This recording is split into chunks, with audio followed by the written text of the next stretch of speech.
16년간 홀로 딸 서아를 키우며 최고의 삶을 선물하기 위해 발버둥 쳤다. 그리고 딸의 결혼식 날 나는 사위 될 녀석이 친구들에게 이렇게 말하는 것을 들었다. 그 역겨운 돼지 같은 딸이랑 결혼하는 건 저 여편네 재산을 손에 넣기 위해 치러야 할 대가일 뿐이야. 그 순간 내 안에 무언가가 무너져 내렸다. 나는 내가 이룬 모든 것을 그가 단 한 푼도 만지지 못하게 하리라 결심했다. 설령 그것이 내 유일한 딸의 완벽한 결혼식이라는 꿈을 산산조각 내는 한이 있더라도 말이다. 시계가 오전 10시 13분을 가리킬 때 나는 혼주 한복 매무새를 다듬는 것을 마쳤다. 내 딸 서아는 5시간 안에 결혼식을 올릴 예정이었고 모든 것이 흠잡을 데 없이 완벽해야 했다. 16년간의 싱글맘 생활은 나에게 사소한 것 하나까지 신경 쓰는 법을 가르쳐 주었고 오늘도 예외는 아니었다. 나는 오직 하나뿐인 딸에게 꿈에 그리던 결혼식을 선물하기 위해 한 푼 한 푼 모아왔다. 예식이 열릴 신라 호텔은 호화로웠지만 신랑인 강태민의 기준에는 다소 소박한 곳이었다. 그는 부유한 집안 출신이었으나 최근 재정적인 어려움을 겪고 있었다. 서아에게는 한 번도 말한 적 없지만 우리의 작은 디저트 가게가 번창하기 시작한 후 그가 딸에게 보이는 관심이 급증했다는 것을 나는 눈치채고 있었다. 지난 3년 동안 우리는 임시로 만든 주방에서 시작해 서울 지역 최대의 고급 디저트 납품업체 중 하나로 성장했다. 엄마, 신랑 준비실에 가서 내 부케 좀 찾아다 줄 수 있어요? 아까 선물 갖다 주러 갔다가 거기 깜빡 잊고 왔네. 메이크업 아티스트가 마무리 작업을 하는 동안 서아가 나에게 부탁했다. 나는 미소 지으며 고개를 끄덕였다. 내 딸은 눈부시게 빛났고 그 눈은 기대로 반짝였다. 딸은 언제나 동화 같은 이야기를 꿈꿨고 나는 그 애가 왕자님을 찾았다고 믿고 싶었다. 나는 한복이 구겨지지 않도록 조심하며 호텔 복도를 걸었다. 연회장은 이미 내가 직접 고른 흰색과 금색의 꽃장식으로 꾸며지고 있었다. 나는 강태민과 그의 친구들이 준비하고 있는 방으로 다가갔다. 문이 살짝 열려 있었고 남자들의 웃음소리가 들려왔다. 문을 두드리려던 순간 명확하고 조롱 섞인 강태민의 목소리가 들려왔다. 딱 몇 시간만 더 참으면 돼, 친구들아. 그러고 나서 동업 계약서에 서명하고 저 디저트 가게를 손에 넣으면 끝이야. 그 역겨운 돼지 같은 딸이랑 결혼하는 건 우리 아버지가 사업에서 잃은 걸 되찾기 위한 작은 대가일 뿐이지. 나는 그 자리에 얼어붙었다. 다리에 힘이 풀리고 심장이 멎는 것 같았다. 본능적으로 문에서 물러나 쓰러지지 않으려고 벽에 몸을 기댔다. 그래도 같이 잠은 자야 하잖아, 형. 그의 가장 친한 친구인 백현우의 목소리였다. 소주 한 병이면 해결되지. 강태민이 웃으며 대답했다. 걔는 내가 사랑한다고 말하면 진짜 믿을 정도로 한심하거든. 그리고 걔 엄마, 그 멍청한 늙은이는 밤낮으로 그 가게에서 일만 하고 6개월 안에 우리가 전부 팔아치우고 자기가 나왔던 그 허름한 동네로 돌아가게 될 거라는 건 상상도 못할걸. 웃음소리가 커졌다. 피가 거꾸로 솟는 기분이었다. 숨쉬기가 어려워졌다. 시야가 순간 어두워졌고 저 방에 쳐들어가서 그 자식의 이빨을 하나씩 뽑아 치과 의사 경력을 끝장내고 싶은 충동을 억눌러야 했다. 그리고 뭐만 하면 우는데 꼭 물밖에 나온 고래 같아. 강태민은 무자비하게 말을 이어갔다. 더 이상 참을 수 없었다. 떨리는 손과 산산조각 난 마음으로 나는 조용히 자리를 떴다. 내 딸, 내 자랑스러운 아이가 자신을 목적을 위한 수단으로만 보는 괴물과 결혼을 앞두고 있었다. 나는 부케 없이 서아가 준비하던 방으로 돌아왔다. 머릿속은 방금 들은 말을 처리하느라 정신없이 돌아갔다. 서아에게 어떻게 말해야 할까? 내 말을 믿어줄까? 아니면 내가 결혼식을 망치려 한다고 생각할까? 엄마, 괜찮아요? 부케는요? 내 표정을 알아챈 서아가 물었다. 잠겨 있더라. 열쇠 달라고 해야겠어. 시간을 벌기 위해 거짓말을 했다. 나는 다시 나와 문을 닫고 차가운 나무 문에 이마를 기댔다. 소리 없는 눈물이 뺨을 타고 흘렀다. 결정을 내려야 했다. 그것도 빨리. 나는 휴대폰을 꺼내 몇 년간 내 회계사이자 친구였던 최민준에게 전화했다. 그는 재정 문제에 있어 내가 완전히 신뢰하는 유일한 사람이었다. 민준 씨, 지금 당장 신라호텔로 와줘요. 작년에 우리가 준비해두었던 비상대책 서류들 챙겨서요. 네, 비상시에 쓰려고 했던 그거요. 지금은 설명 못해요. 급한 일이에요. 그는 묻지도 않고 오겠다고 했다. 우리의 우정은 그런 식이었다.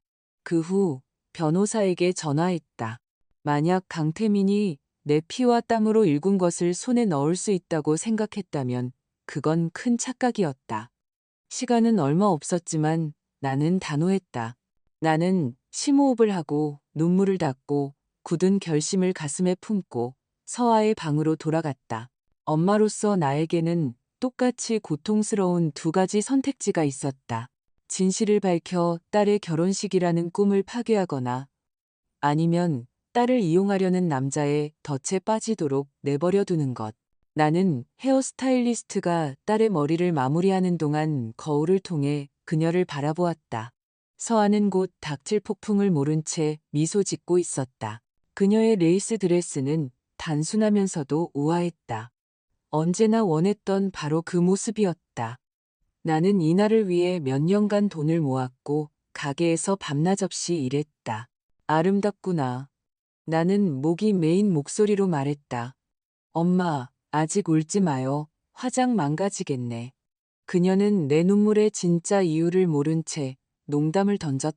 그녀가 몰랐던 것은 앞으로 몇 시간 안에 내가 우리 삶을 영원히 바꿔놓을 극단적인 조치를 취하리라는 사실이었다. 맨손으로 사업을 일군 단호한 여자가 이제 발톱을 드러낼 참이었다. 최민주는 검은 서류 가방을 들고 눈 깜짝할 사이에 도착했다. 우리는 호텔 로비의 비상계단 근처 한적한 구석에서 만났다. 수진 씨, 무슨 일이에요? 그가 걱정스럽게 물었다. 나는 내가 들은 모든 것, 강태민의 입에서 나온 모든 더러운 말을 그에게 털어놓았다. 최민준의 얼굴이 창백해졌다. 이내 그의 눈에서 분노가 차오르는 것이 보였다. 그런 파렴치한 자식. 그가 중얼거렸다. 어떻게 할까요? 비상계획을 실행할 거예요. 지금 당장. 나중도 내일도 아니고 바로 지금요. 비상계획은 사업을 확장하기 시작했을 때 준비해둔 것이었다. 나에게 무슨 일이 생겼을 경우 회사를 보호하기 위한 방법이었다. 사기꾼 사위가 모든 것을 장악하는 것을 막기 위해 이 계획을 사용하게 될 줄은 꿈에도 몰랐다. 정말 확실해요? 이렇게 하면 강태민은 회사 자산에 절대 접근할 수 없게 되지만 서아 씨도 우리가 정한 조건에 따라 돈을 만질 수 없게 돼요. 네, 확실해요. 그 애를 보호할 유일한 방법이에요. 최민주는 서류 가방을 열었고 우리는 서류들을 검토하기 시작했다. 우리는 인맥을 동원해 법무사와 은행에 연락하여 보통 몇 주가 걸릴 절차를 서둘렀다. 2시간 만에 서아의 디저트는 더 이상 내 소유가 아닌 내가 통제하는 지주회사 소유가 되었다. 중요한 재정적 결정에는 내 서명과 내가 지명한 2명의 관리자, 즉 최민준과 내 동생 수연의 서명이 필요했다. 서아는 계속해서 수혜자로서 매달 생활비를 받겠지만 회사를 팔거나 양도하거나 대출 담보로 사용할 수는 없었다. 가장 중요한 것은 미래의 남편은 그들이 어떤 재산 제도를 선택하든 사업에 대해 어떠한 권리도 갖지 못한다는 것이었다. 최민준이 온라인으로 절차를 마무리하는 동안 나는 다시 서아를 보러 갔다. 그녀는 들러리들과 함께 점심을 먹으며 어린 시절 이야기를 나누고 웃고 있었다. 가슴이 아려왔다. 이것이 그녀의 마지막 진정한 행복의 순간일까? 나는 문 앞에서 망설이며 그녀를 지켜보았다. 그녀를 보호하는 것이 나의 의무였다. 설령 그것이 그녀에게 상처를 주는 일이라 할지라도 하지만 어떻게 그녀의 특별한 날을 망치지 않고 진실을 말할 수 있을까? 내가 들은 것을 어떻게 증명할 수 있을까? 오수진 대표님. 웨딩 플래너인 김 실장의 목소리가 나를 현실로 돌려놓았다. 다 괜찮으시죠? 악단이 연주 시작 시점에 대해 지시를 받아야 해서요.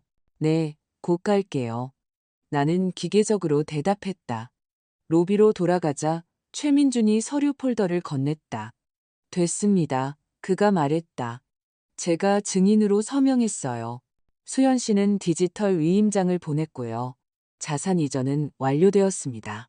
강태민은 서아 씨와 결혼하더라도 아무것도 건드릴 수 없습니다. 나는 한숨을 쉬었다. 어깨에 짐 하나가 내려가는 기분이었지만 훨씬 더 큰 짐이 그 자리를 차지했다. 재산은 지켰지만 내 딸의 마음은 어찌할 것인가. 수진 씨. 최민준이 내 손을 잡았다. 식전에 말씀드려야 해요. 알아요. 나는 속삭였다.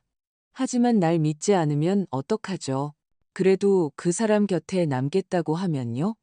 그렇다면 진실을 알고 선택하는 거겠죠. 성인이니 스스로 결정을 내려야 합니다. 바로 그때 강태민이 친구들과 함께 로비로 들어오는 것을 보았다. 그들은 내 존재를 전혀 눈치채지 못한 채 넥타이를 고쳐 매며 웃고 있었다. 분노가 온몸으로 다시 퍼져나갔다. 지금 말할 거예요. 나는 결심했다. 방에 들어갔을 때 서아는 혼자였다. 이미 옷을 다 입고 준비를 마친 상태였다.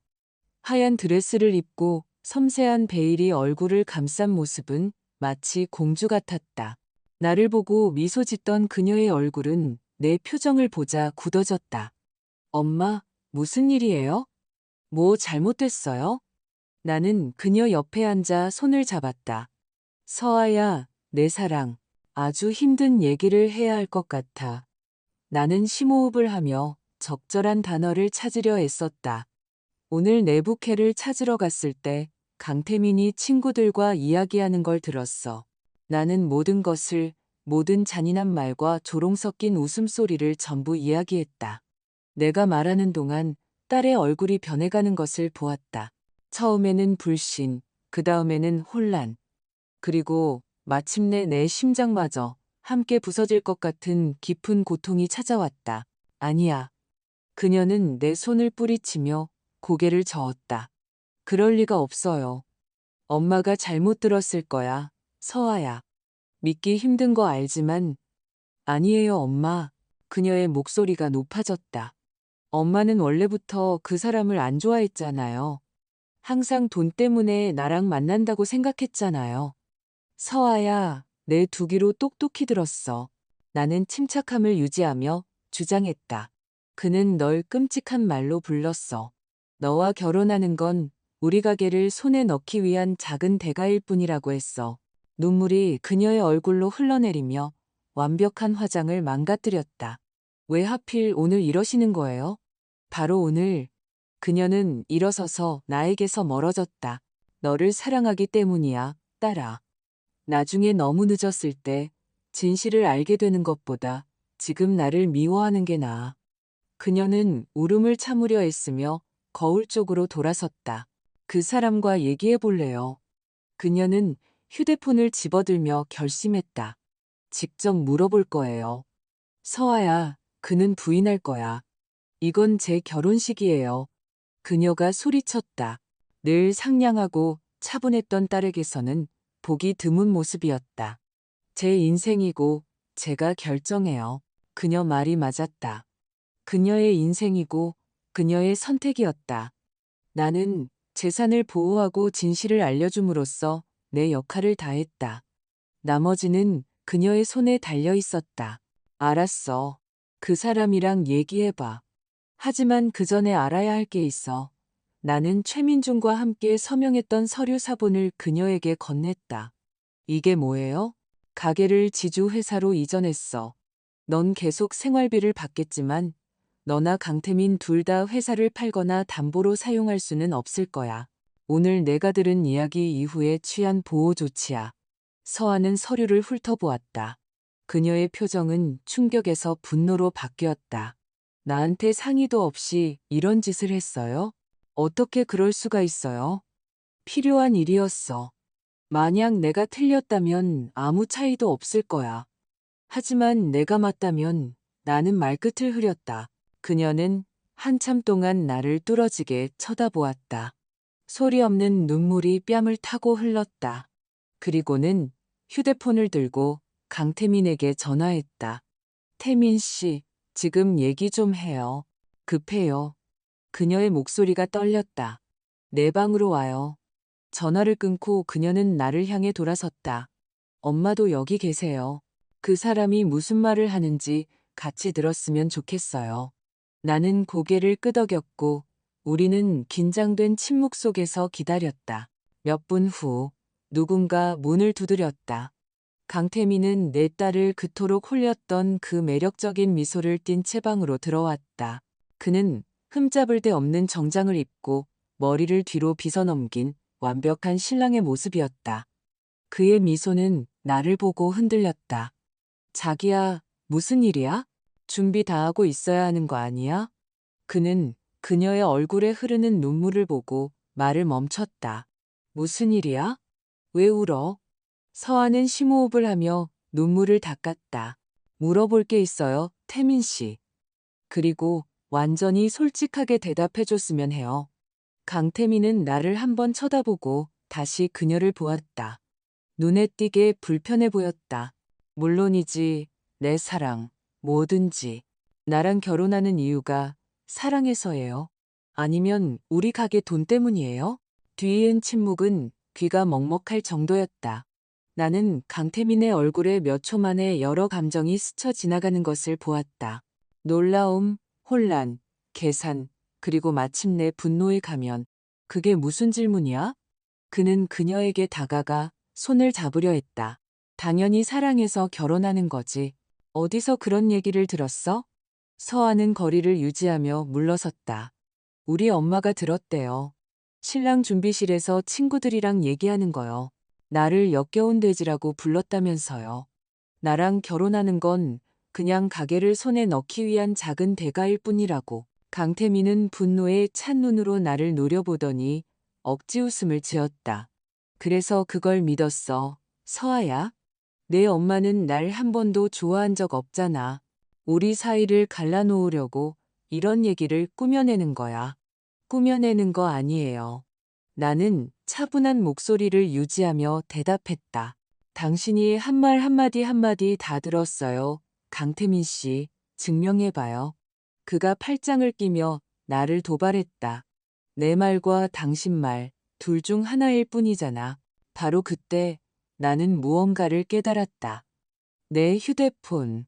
처음 대화를 엿들은 후 나는 복도로 돌아와 그들이 계속 이야기하는 동안 대화의 일부를 녹음했었다. 나 자신조차도 그 충격적인 순간에 본능적으로 행동했던 그 사실을 잊고 있었다. 나는 기기를 꺼내 녹음 파일에 접근했다. 거기에 있었다. 나는 재생 버튼을 눌렀다. 걔는 내가 사랑한다고 말하면 진짜 믿을 정도로 한심하거든. 그리고 걔 엄마, 그 멍청한 늙은이는 밤낮으로 그 가게에서 일만 하고 6개월 안에 우리가 전부 팔아치우고 자기가 나왔던 그 허름한 동네로 돌아가게 될 거라는 건 상상도 못할 걸. 강태민의 목소리가 방 안을 가득 채웠다. 명확하고 틀림없었으며 웃음소리가 뒤따랐다. 그리고 뭐만 하면 우는데 꼭 물 밖에 나온 고래 같아. 나는 녹음을 멈췄다. 서아의 얼굴은 창백했고 그녀의 눈은 유령이라도 본 듯한 강태민에게 고정되어 있었다. 서아야, 설명할 수 있어. 그가 말을 시작했지만 그녀는 손을 들어 그의 말을 막았다. 정확히 뭘 설명하겠다는 건데요? 나를 이용하고 버릴 계획을 세운 거요? 친구들이랑 나를 비웃은 거요? 그냥 멍청한 농담이었어. 애들이 나를 부추겼다고. 술을 너무 많이 마셨어. 그는 다시 다가가려 했지만 서하는 뒤로 물러섰다. 만지지 마. 그녀의 목소리는 얼음장 같았다. 정말로 가게를 팔 생각이었어요? 우리 엄마가 일군 모든 것, 우리가 일궈온 모든 것을요? 강태민은 나를 그리고 그녀를 쳐다보았다. 그의 얼굴이 변했다. 가면이 벗겨지고 내가 항상 그 매력 뒤에 숨어 있을 것이라 의심했던 냉혹함이 드러났다. 그게 뭐 문제라도 돼? 그 가게는 제대로 된 사람 손에 들어가면 수백억의 가치가 있을 수도 있어. 당신들 둘은 너무 감상적이야. 그곳이 뭐라도 되는 것처럼 매달려 있잖아. 특별해요. 서아가 소리쳤다. 고통이 분노로 바뀌었다. 그건 우리 엄마의 인생이에요. 내 인생이라고요. 아, 제발. 강태민은 눈을 굴렸다. 넌 훨씬 더 많은 걸 가질 수 있었어. 내가 상상도 못할 삶을 살게 해줄 참이었다고.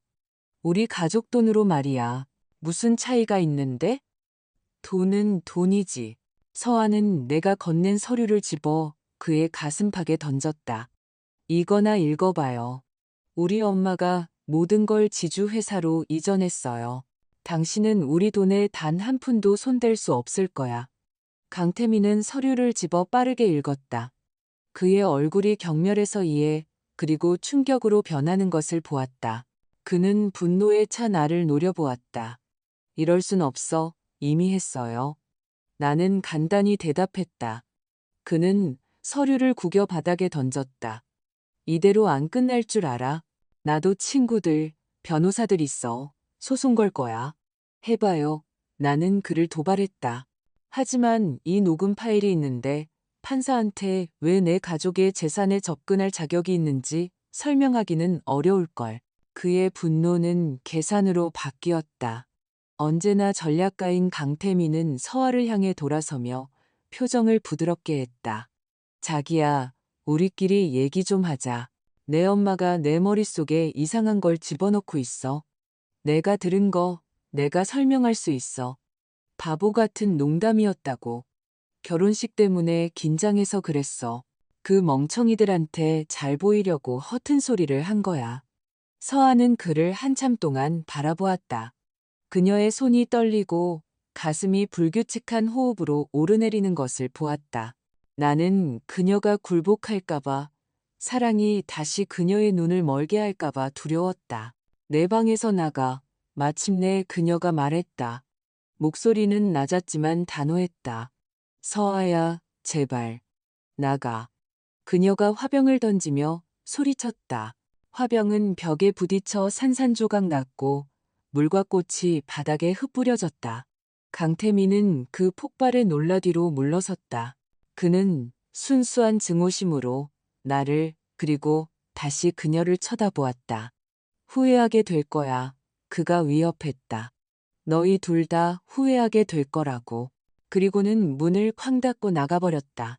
우리가 단둘이 남았을 때 서아는 바닥에 주저앉아 흐느껴 울었다. 나는 달려가 그녀를 껴안았다. 그녀의 몸이 울음으로 떨리는 동안 나는 그녀를 붙잡았다. 내 아이, 내 아기, 내 심장. 그녀가 그렇게 고통받는 것을 보는 것은 내 영혼이 조각나는 것 같았다. 정말 많이 사랑했는데, 엄마. 그녀가 울부짖었다. 어떻게 그럴 수가 있어요? 난 왜 몰랐을까요? 그는 거짓말에 능숙했어, 딸아. 나는 그녀가 어렸을 때처럼 안아주며 속삭였다. 그리고 너는 사람들한테서 좋은 점만 보려고 했지. 거의 30분 동안 우리는 500만 원짜리 웨딩드레스가 널브러진 호텔방 바닥에 그렇게 앉아 있었다. 부케의 꽃들은 짓바렸고 화장은 번졌으며 꿈은 산산조각 났다. 마침내 울음이 잦아들었을 때 서아는 퉁퉁 부은 얼굴을 들었다. 이제 우리 어떻게 해요? 저 아래에는 200명의 하객이 결혼식을 기다리고 있는데 취소해야지. 나는 현실적으로 대답했다. 그런 일도 있는 거야. 사람들은 몇 주 동안 수군대다가 잊어버릴 거야. 하지만 그렇게 간단하지 않을 거라는 걸 알았다. 강태민은 패배를 쉽게 받아들일 부류의 남자가 아니었다. 그의 자존심은 상처받았고 그와 같은 남자들은 굴욕을 당했을 때 위험해진다. 김 실장님한테 하객들에게 알리라고 할게. 갑자기 아프다거나 뭐든 둘러대자. 서아는 눈물을 닦으며 고개를 끄덕였다. 여기서 나가요. 아무도 보고 싶지 않아요. 나는 그녀가 옷을 갈아입고 짐을 싸는 것을 도왔다. 우리는 오직 최민준에게만 무슨 일이 있었는지 알렸다. 그가 업체와 하객들과의 상황을 처리해 줄 것이었다. 나는 비밀 유지를 위해 호텔에 추가 요금을 지불했다. 돈은 언제나 침묵을 사는데 도움이 된다. 첫 하객들이 도착하기 시작한 로비를 피해 뒷문으로 빠져나올 때 서아는 알아볼 수 없을 정도였다. 화장과 드레스가 없어서만이 아니었다. 이제 그녀의 눈에서 보이는 강인함 때문이었다. 그날 오후 그녀 안에서 무언가가 근본적으로 변했다. 집으로 운전해 가는 차 안에서 그녀가 침묵을 깼다. 고마워요, 엄마. 그 사람한테서 날 구해줘서 나는 그녀의 손을 꼭 잡았다. 그러려고 내가 있는 거야, 딸아. 언제나. 우리가 몰랐던 것은 강태민이 굴욕을 쉽게 넘기지 않으리라는 것이었다. 며칠 후 우리는 그가 복수를 위해 어디까지 갈 수 있는지 알게 될 것이었다. 결혼식이 취소된 다음 날 아침 나는 끊임없이 울리는 전화 소리에 잠에서 깼다. 최민준이었다. 그의 목소리는 긴장되어 있었다. 대표님, 오늘 인터넷 보셨어요? 아니요, 방금 일어났어요. 왜요?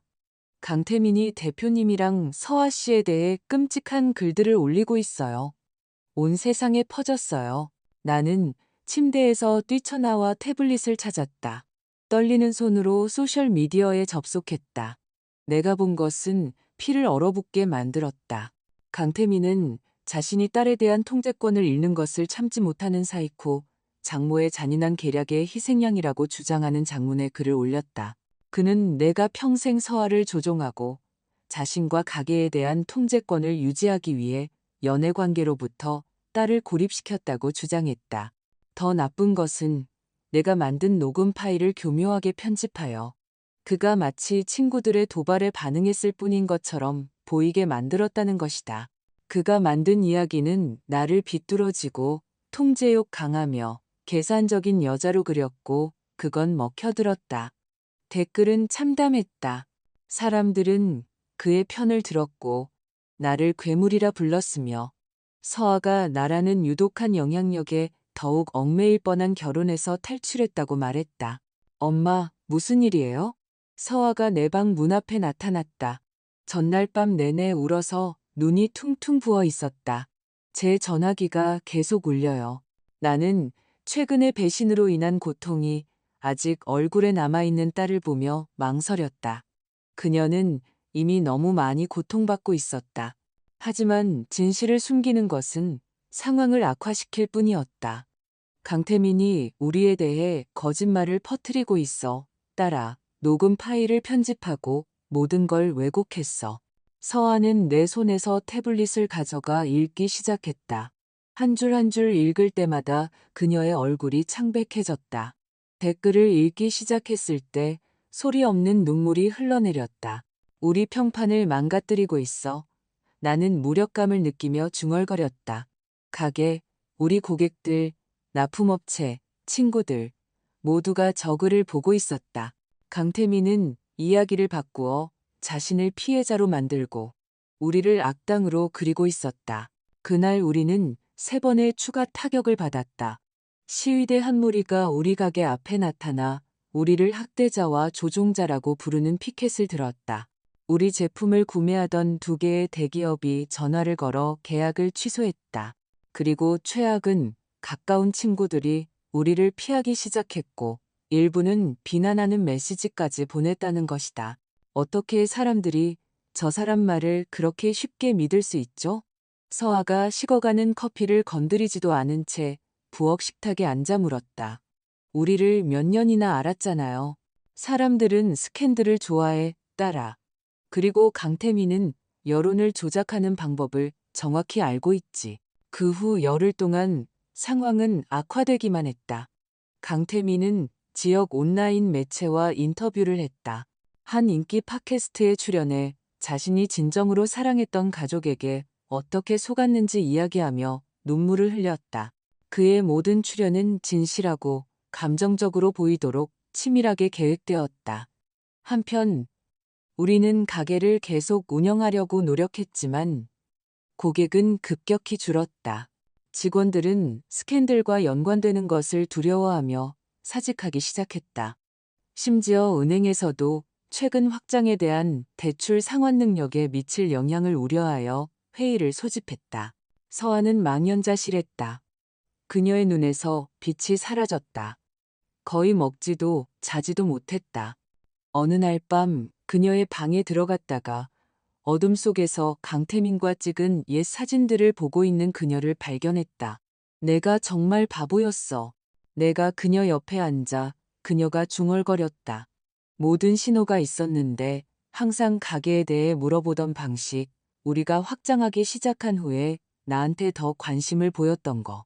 넌 바보가 아니었어, 딸아. 그걸 직업으로 삼는 사람한테 속은 거야. 사람들은 내가 약하고 엄마가 나를 조종한다고 생각해. 그녀가 빨개진 눈으로 나를 보았다. 그게 가장 상처가 돼.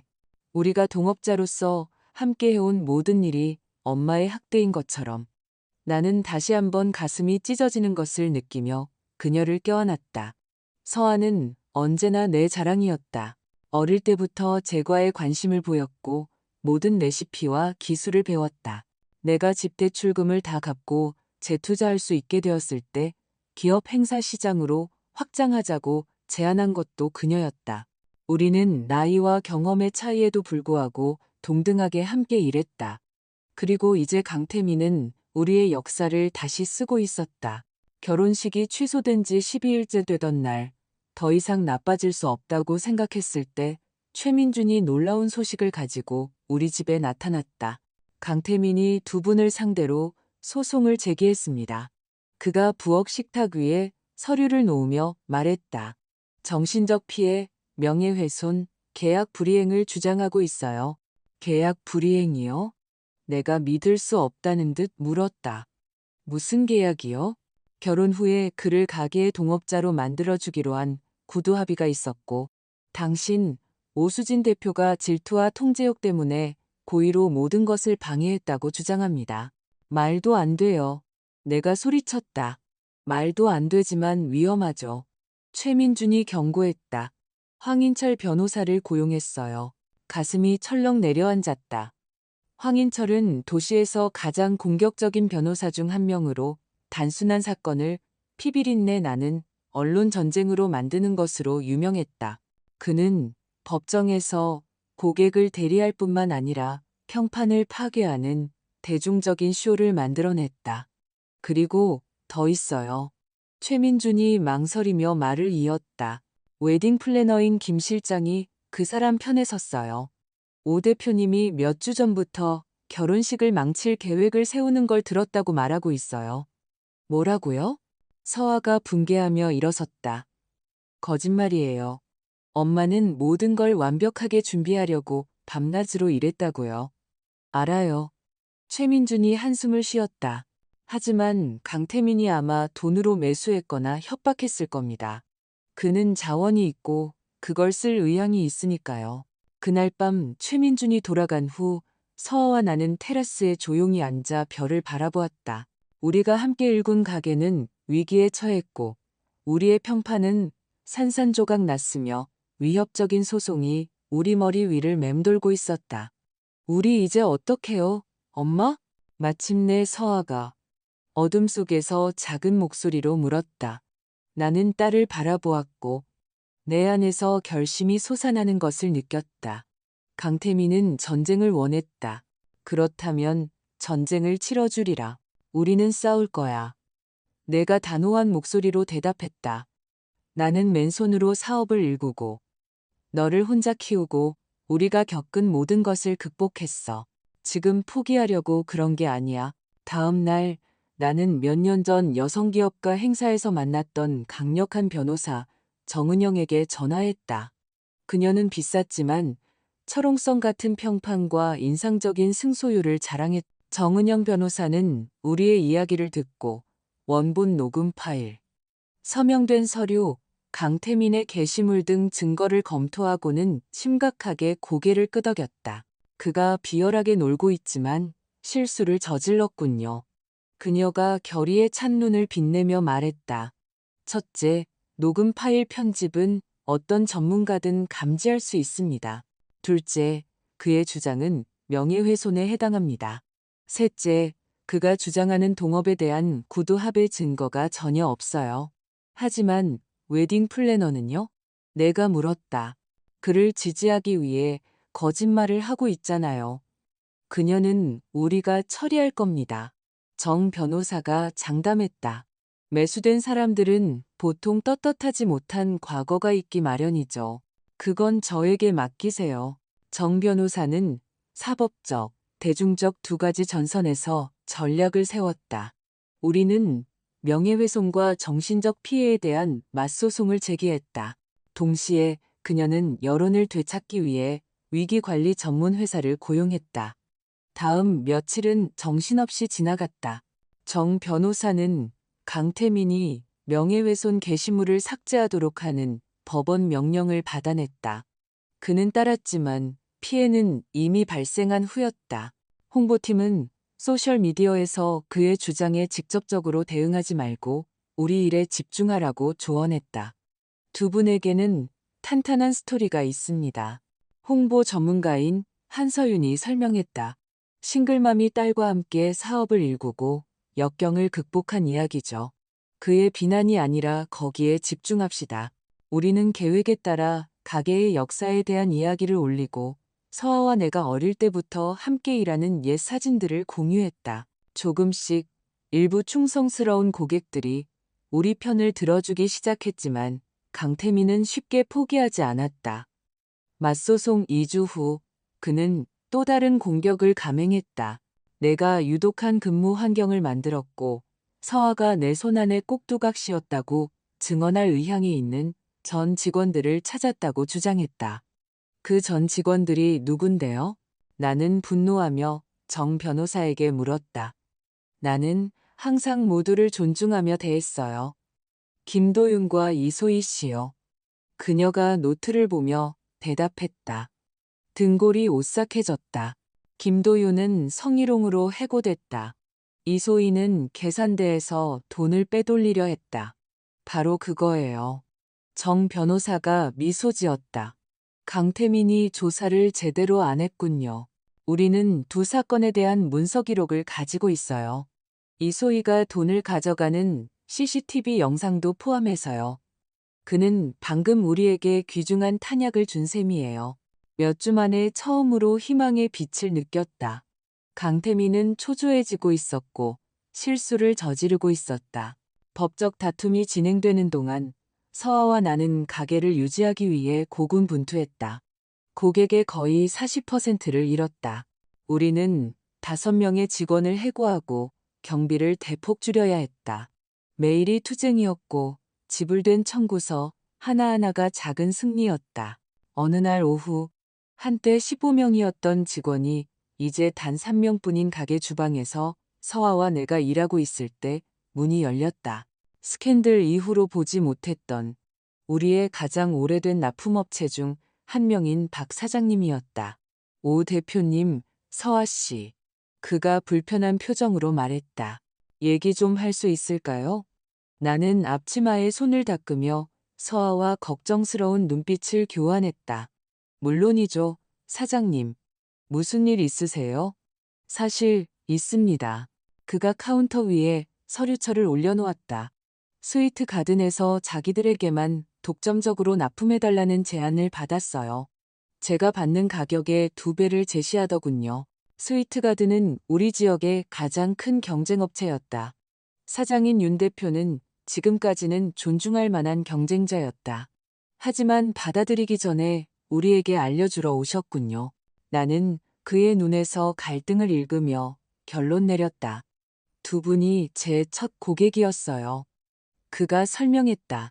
제가 유기농 과일을 재배하기 시작했을 때 아무도 제 값을 치르려 하지 않았죠. 두 분은 지불해 주셨어요. 그게 제 농장을 살렸습니다. 서아가 다가가 그의 팔을 만졌다. 사장님, 이해해요. 부양할 가족이 있으시잖아요. 그 제안을 받아들여야 한다면 그게 다가 아니에요. 그가 말을 가로막았다. 어제 윤 대표가 저를 찾아왔어요. 왜 갑자기 제 제품에 관심을 갖냐고 물었더니 강태민이 자기를 찾아왔다고 고백하더군요. 일거에 당신들을 끝장내기 위한 동업을 제안했다고요. 피가 얼어붙었다. 강태민이 우리 납품업체들을 상대로 보이콧을 조직하고 있는 거군요. 박 사장님이 고개를 끄덕였다. 고객들에게도요. 공급업체를 바꾸는 사람에게 수수료를 제공하고 있어요. 윤 대표는 처음에는 참여하고 싶어 하지 않았지만 압박이 거세지고 있답니다.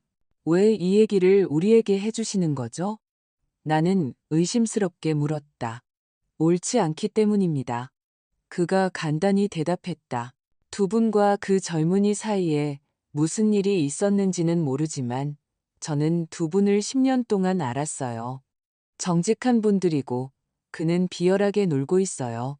박 사장님이 우리가 수락하라고 권유했음에도 불구하고 스위트 가든의 제안을 거절하고 떠난 후 서아와 나는 멍하니 앉아 있었다. 그는 우리를 완전히 파괴하고 싶어 해. 내가 중얼거렸다. 상처 입은 자존심 때문에요. 서아가 쓴 목소리로 덧붙였다. 그런 사람과 결혼할 뻔했다니. 이 사실을 정 변호사님께 알려야 해. 나는 결심했다. 이건 경제적 괴롭힘이야. 법적으로 우리가 할 수 있는 일이 있을 거야. 정 변호사는 메모를 하며 우리의 이야기를 귀에 깊게 들었다. 심각한 문제군요. 그녀가 고개를 끄덕였다. 하지만 구체적인 증거가 필요합니다. 납품업체 한 명의 말만으로는 충분하지 않을 수 있어요. 증언할 의향이 있는 다른 납품업체들을 더 찾으면요. 내가 제안했다. 강태민이 접근한 게 박 사장님뿐만은 아닐 거예요. 도움이 되겠죠? 정 변호사가 동의했다. 하지만 서면이나 녹음된 것, 경제적 사보타주 시도에 대한 반박할 수 없는 증거가 있다면 훨씬 더 좋을 겁니다.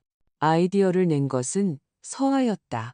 슬픔으로 빛을 잃었던 그녀의 눈이 이제 결의로 빛났다. 우리 납품업체 중 한 명이 그 제안을 받아들인 척하면 어떨까요?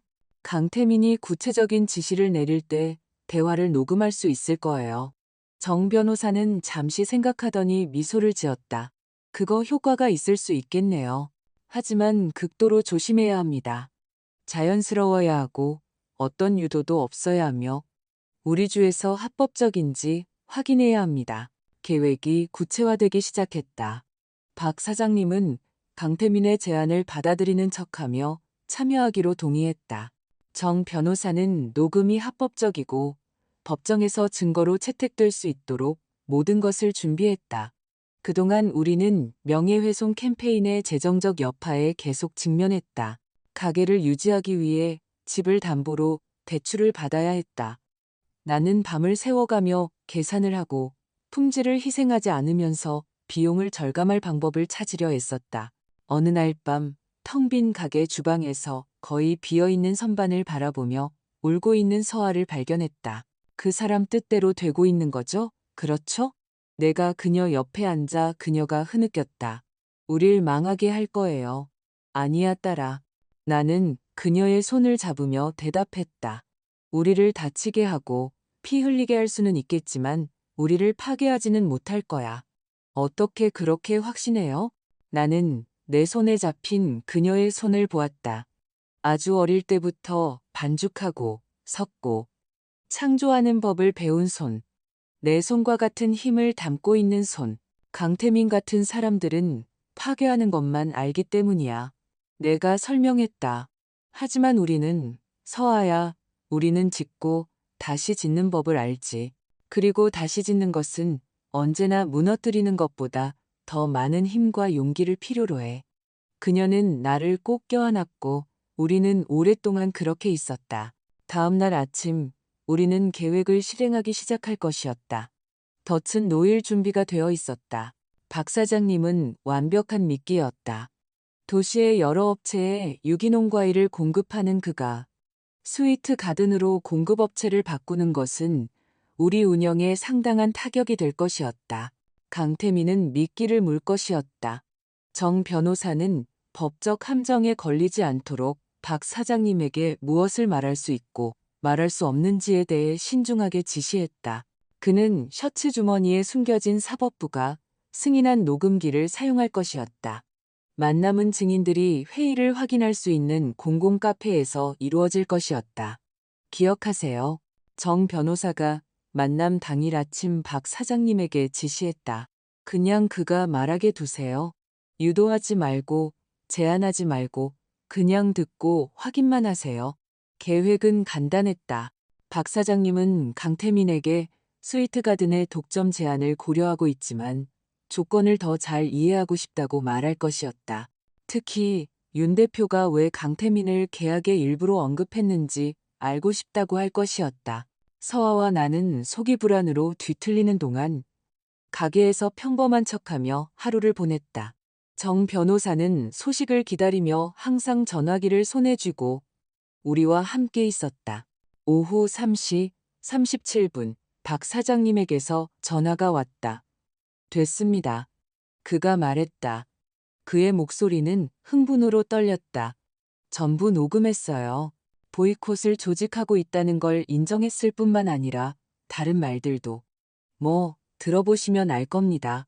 1시간 후 박 사장님, 정 변호사, 서아, 그리고 나는 변호사 사무실에 모여 녹음 내용을 들었다. 음질은 훌륭했고 모든 단어가 명확하게 들렸다. 그래서 강태민 씨, 윤 대표가 스위트가든에 이 제안 배우에 당신이 있다고 언급하더군요. 녹음에서 박 사장님이 시작했다. 윤 대표가 말이 너무 많아 강태민이 대답했다. 그의 오만한 목소리는 쉽게 알아볼 수 있었다. 하지만 제가 그의 확장 자금 일부를 대고 있습니다. 서아의 디저트에서 납품업체들을 빼앗는 것과 같은 몇 가지 전략적 협력의 대가로요. 차가운 웃음소리가 녹음에 울렸다. 정확해요. 그 가게는 사라져야 하고 그 두 여자의 오만함도 함께 사라져야죠. 왜 그렇게 그들을 파괴하는 데 관심이 있는지 여쭤봐도 될까요? 개인적인 일입니다. 오수진이 나를 모욕했고 내 약혼녀를 조종해서 나를 배신하게 만들었어요. 누구도 나한테 그런 짓을 하고 무사히 넘어갈 순 없어요. 누구도. 이해합니다.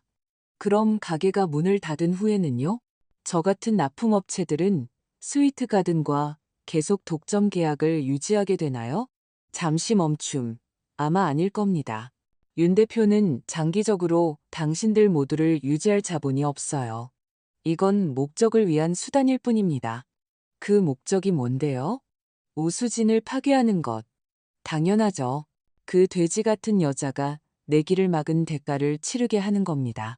그리고 그 딸, 그 멍청이는 내가 하는 모든 거짓말을 믿었죠. 아름다워 서아야. 넌 특별해 서아야. 그는 느끼한 목소리를 흉내냈다. 그리고 잔인하게 웃었다. 관심에 너무 굶주려서 내가 던져주는 부스러기라도 믿었지.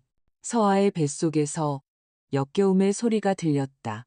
나는 그녀의 손을 꽉 잡았다. 하지만 가장 한심한 건 강태민이 계속했다. 내가 오직 돈에만 관심 있다는 걸 못 본 척했던 거야. 돈 때문이 아니라면 누가 그녀 같은 뚱뚱한 울보한테 관심을 갖겠어?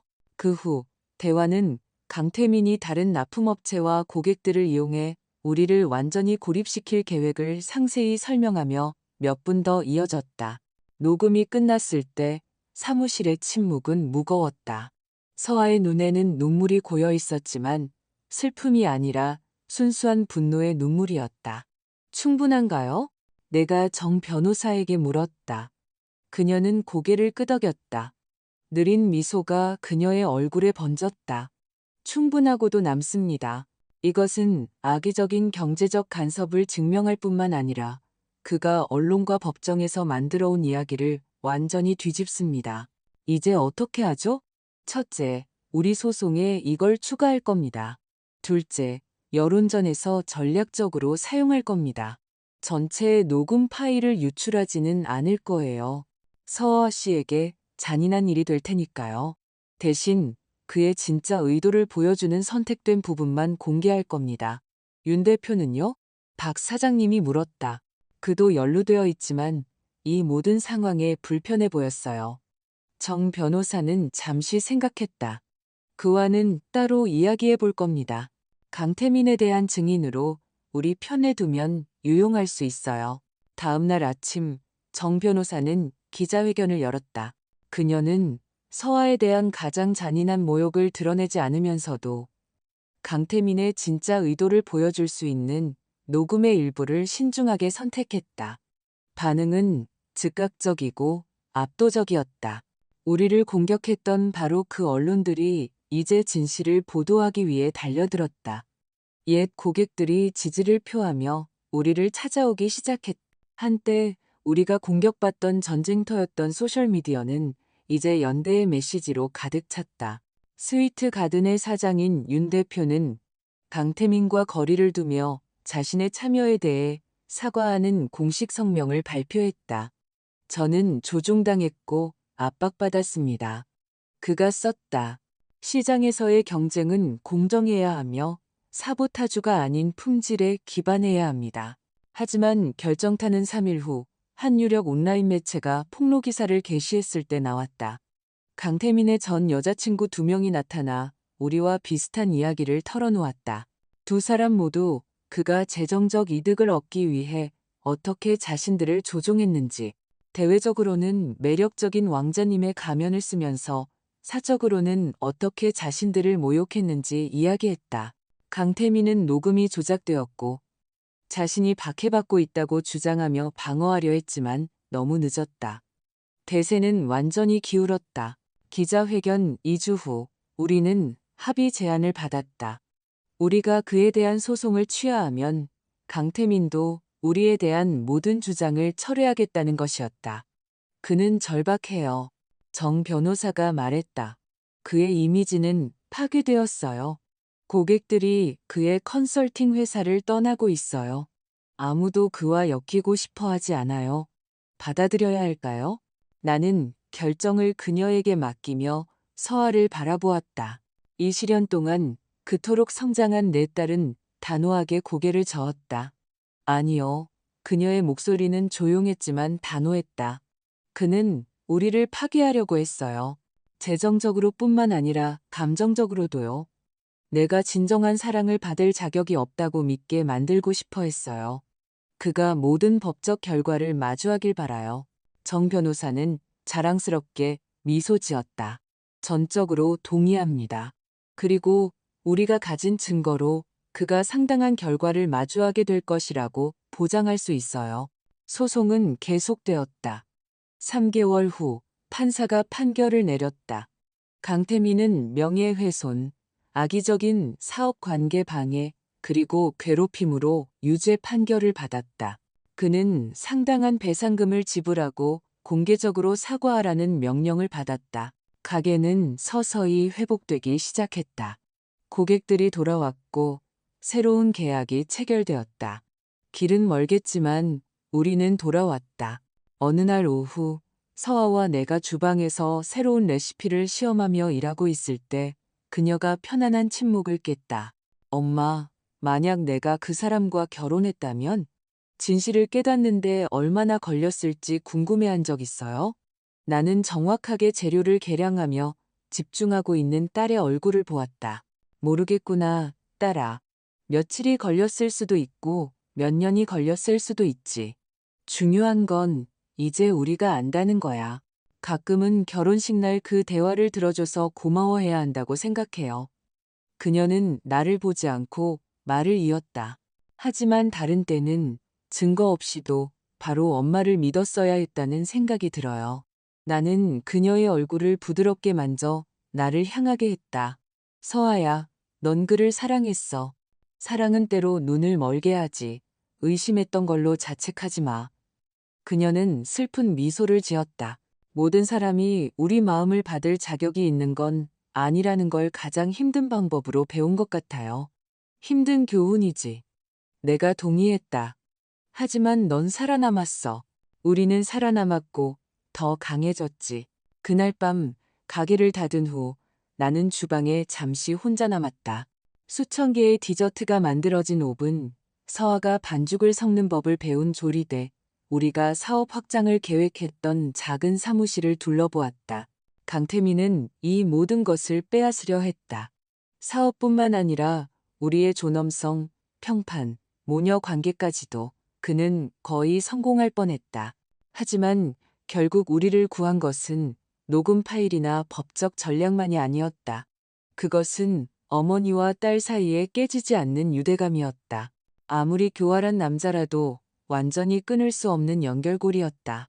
서아와 내가 거의 결혼할 뻔한 날이라고 부르게 된 그날로부터 1년 후, 우리 가게는 살아남았을 뿐만 아니라 번창하고 있었다.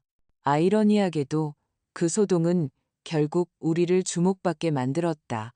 복수심에 불타는 사기꾼에 맞선 우리의 저항 이야기는 많은 사람들, 특히 여성들에게 큰 공감을 얻었다.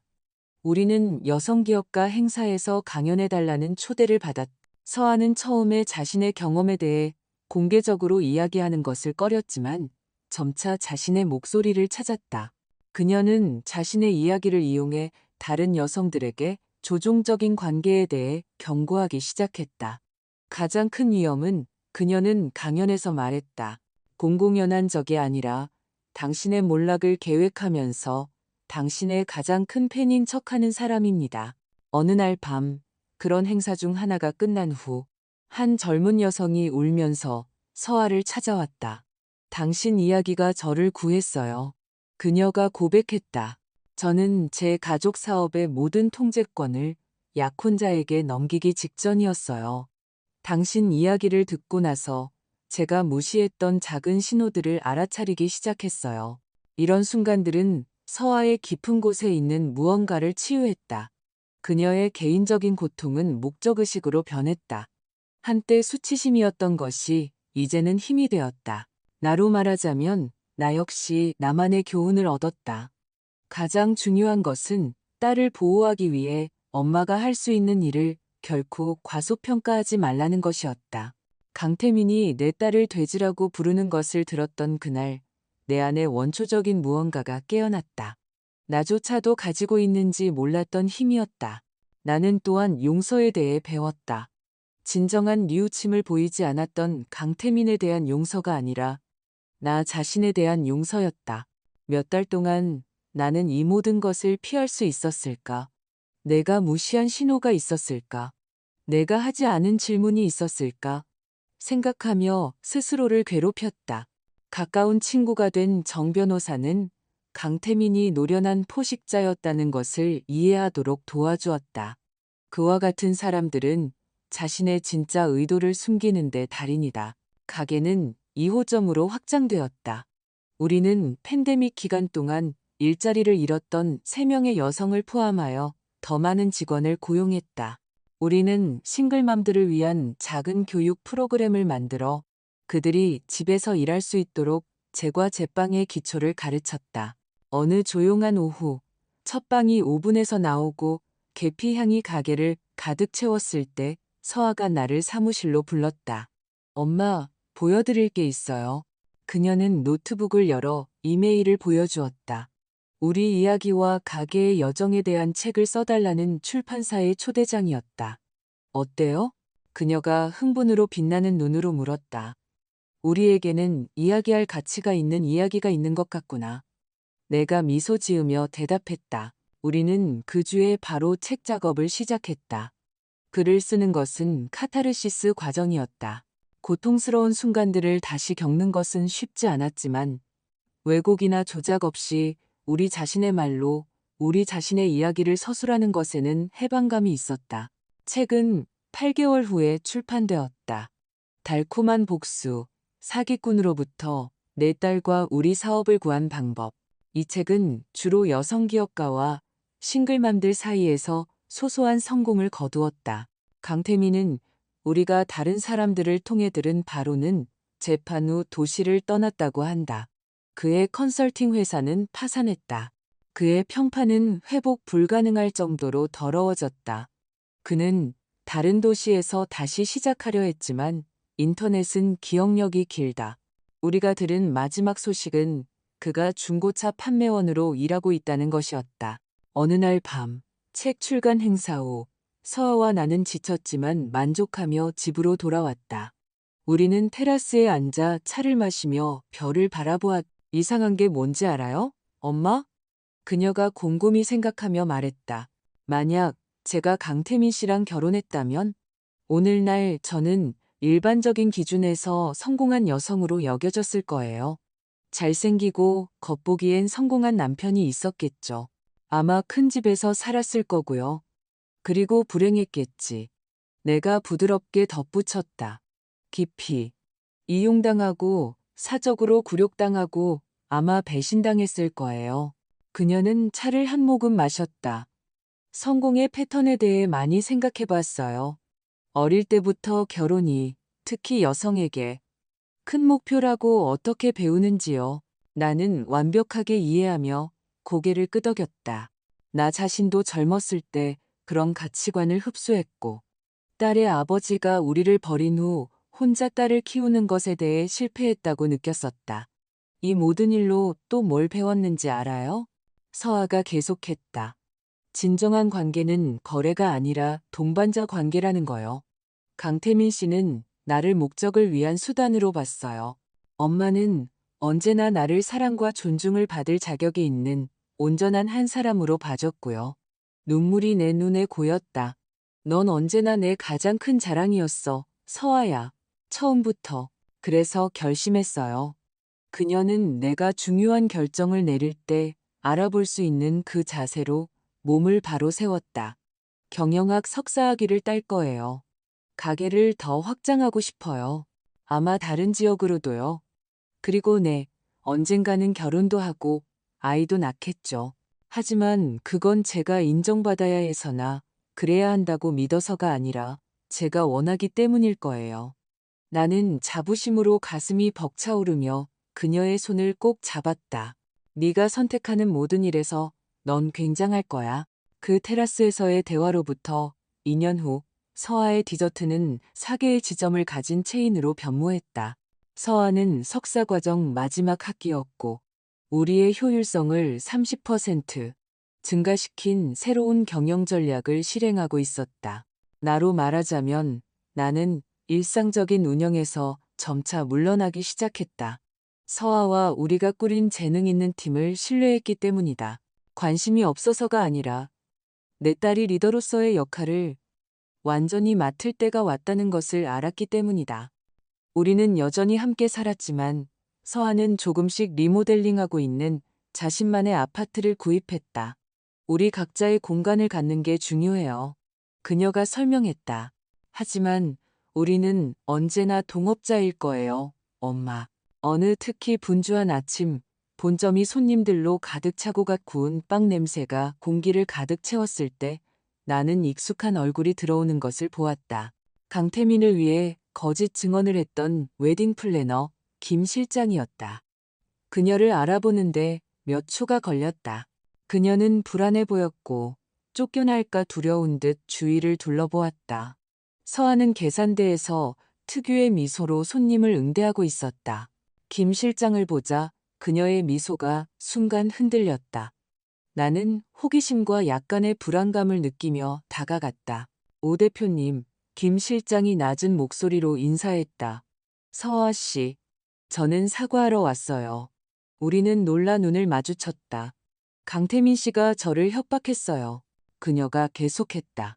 그의 버전을 확인해주지 않으면 제 사업을 망가뜨리겠다고 했어요. 저는 제 전 재산을 이벤트 회사에 막 투자한 상태였고 두려웠어요. 그녀는 침을 삼켰다. 변명이 안 되는 거 알아요. 하지만 두 분이 알아주셨으면 했어요. 저는 깊이 후회하고 있다는 걸요. 서아는 나를 그리고 김 실장을 보았다. 잠시 동안 나는 그녀가 나가달라고 할 것이라 생각했다. 대신 그녀는 갓 나온 달콤한 빵 중 하나를 그녀에게 건넸다. 와주셔서 감사해요. 내 딸이 간단히 말했다. 그것도 용기가 필요한 일이죠. 김 실장은 눈물을 글썽이며 빵을 받았다. 두 분은 여기에 정말 놀라운 것, 정직한 것을 만드셨어요. 제가 그걸 거의 파괴하는데 일조했다는 게 정말 죄송해요. 그녀가 떠난 후 서아는 슬픈 미소를 지으며 나에게 돌아섰다. 용서하는 것도 선택이죠. 그렇죠? 가장 어려운 선택 중 하나지. 내가 동의했다. 그 작은 화해의 순간은 우리가 겪고 배운 모든 것을 상징하는 것 같았다. 강태민은 우리의 불안감을 이용해 우리를 파괴하려 했다. 그는 서아의 선함을 약함으로, 나의 모성애적 보호를 유독한 통제로 바꾸려 했지만 실패했다. 그는 진정한 사랑으로 만들어진 것이 무엇인지 과소평가했기 때문이다. 그것이 사업이든 모녀 관계든 한 사람의 인격이든 말이다. 그런 것들은 공격받을 수 있고 심지어 손상될 수도 있지만 어떤 거짓말도 완전히 파괴할 수 없는 회복력을 가지고 있다. 밤, 가게를 닫으면서 나는 마지막 세부 사항을 정리하고 다음날 주문을 확인하고 퇴근하는 직원들에게 미소 짓는 내 딸을 보았다. 강태민의 잔인한 말을 들었던 그날, 내가 느꼈던 고통, 나를 삼켰던 분노, 그를 이용하려던 남자 때문에 내 딸을 잃을지도 모른다는 두려움을 생각하지 않을 수 없었다. 그 절망의 순간에 나는 선택을 했다. 딸의 사랑을 잃을 수도 있다는 것을 알면서도 진실을 위해 싸우기로. 그것은 내 인생에서 가장 힘든 결정이었다. 이제 강하고 자신감 있고 진정으로 행복한 서아를 보며 나는 올바른 선택을 했다는 것을 알았다. 무슨 생각해요, 엄마? 서아가 내 사색에 잠긴 눈빛을 알아채고 물었다. 때로는 최악의 순간이 우리를 최고의 곳으로 이끌 수 있다는 생각. 내가 미소 지으며 대답했다.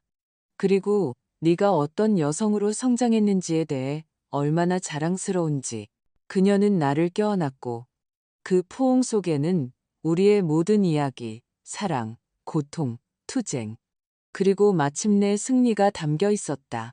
강태민에 대한 승리뿐만 아니라 그가 상징하는 모든 것, 즉 거짓말, 조종, 사랑이 착취되어야 할 약점이라는 믿음에 대한 승리였다. 우리는 가장 힘든 방법으로 배웠다. 진정한 사랑은 눈이 먼 것이 아니라 명확하게 보고 그럼에도 불구하고 사랑하기를 선택한다는 것을. 그리고 진실은 그 순간 아무리 고통스러울지라도 언제나 집으로 가는 가장 안전한 길이라는 것을.